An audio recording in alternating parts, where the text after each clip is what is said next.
still have to truly understand the state of Samadhi, super consciousness depicted here in this yogi. We can see the Muladhara chakra, the Svaristhana, Manipura, Anahata, Vishuddha. We can see the Agna and the Sahasrara. Let's dive into Samadhi, supreme consciousness. Samadhi is the highest state of consciousness that a human can reach in life. It is the goal of our spiritual journey on earth.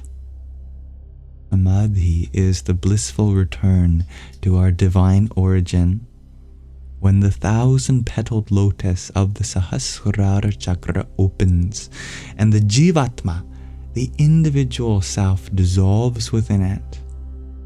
The goal of its long experience, rich journey is reached, and its lifelong thirst for the nectar of immortality, Amrita, is quenched.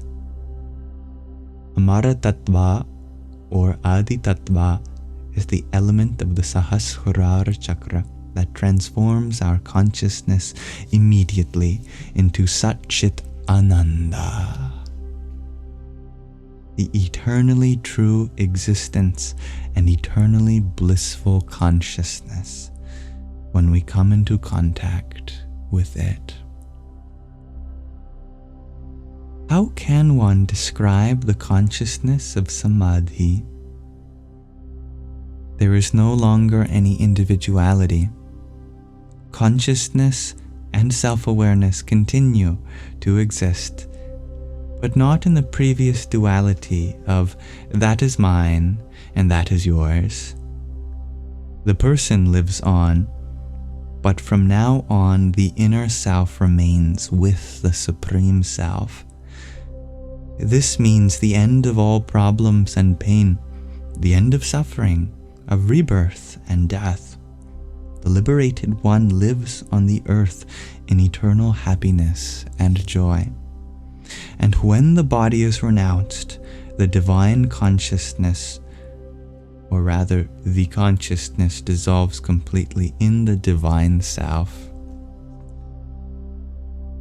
As mentioned before, there are several levels of consciousness: deep sleep, dream consciousness, waking, supreme consciousness, and cosmic consciousness. At the lower end of the scale, in deep sleep, we experience a state of mental unconsciousness.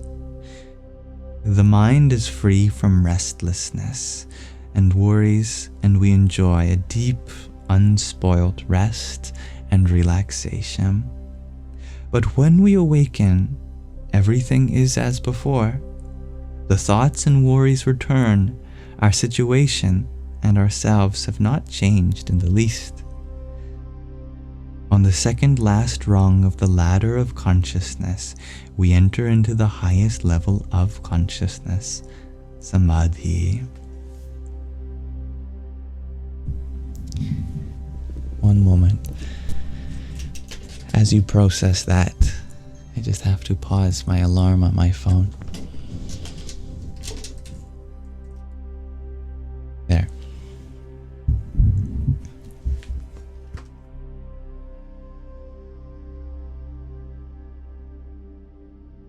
Outwardly, one is unable to determine whether someone is in Samadhi. An observer could think that the person was in meditation, asleep, or even unconscious. As in sleep, physical sensations such as heat, cold, hunger, thirst are strongly diminished in Samadhi. The state of Samadhi, however, is in no way detrimental to the body. Atma, the self, is at all times connected to the body and is a witness to everything that occurs.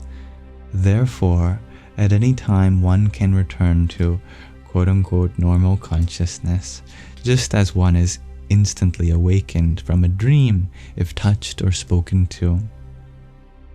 Superficially, there may be little difference to sleep, but inwardly this is definitely not the case. We return from Samadhi, consciousness fundamentally transformed. This means that even a completely uneducated or narrow-minded person returns as a scholar and sage when immersed in the infinite divine consciousness of the highest level of Samadhi. But even in Samadhi, we are not completely one with the cosmos. The final level of consciousness, cosmic consciousness, can only be realized after death. Cosmic consciousness means to be one with the entire universe, with every atom. And this is not possible on the physical level.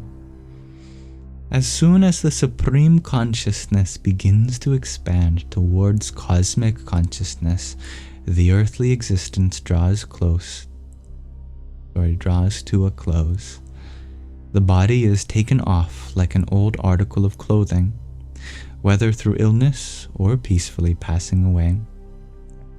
For many people, it is incomprehensible that a realized soul can become ill.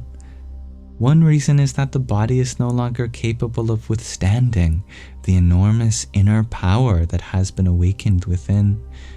The impact of this energy can be compared to a 1,000-volt electric cable being connected to a 40-watt light bulb.